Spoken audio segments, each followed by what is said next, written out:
অপারেশনটা হয়েছে ওর সমস্যা ছিল দুটো, একটা ছিল অ্যাপেন্ডিক্সের ইনফেকশন হয়েছিল, সেটার অপারেশন হয়েছে। আরেকটা ওর ইন্টেস্টাইনের জন্মগত একটা ত্রুটি ছিল, যেটাকে বলে মেকলস ডাইভার্টিকুলাম, সেটা একটা ইনফেকশন হয়েছিল, সেটাও ঠিক করে দেওয়া হয়েছে, এখনও ভালো আছে।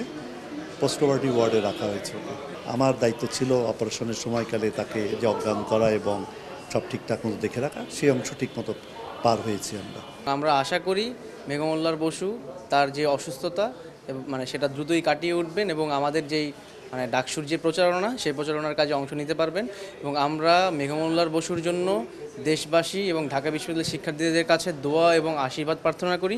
আমরা এটাও আশা করি মেঘমল্লার বসু অতীতে যেভাবে শেখ হাসিনার দুঃশাসনের সময় যেভাবে সকল দুঃশাসন অপশাসনের বিরুদ্ধে, দুর্নীতির বিরুদ্ধে, সন্ত্রাসের বিরুদ্ধে লড়াই করেছেন, সংগ্রাম করেছেন, হামলা মামলার শিকার হয়েছেন, একইভাবে মেঘমল্লার বসু যেরকমভাবেই লড়াই চালিয়ে গিয়েছেন, তার অসুস্থতা কোনোভাবেই তার জন্য প্রতিবন্ধকতা হবে না।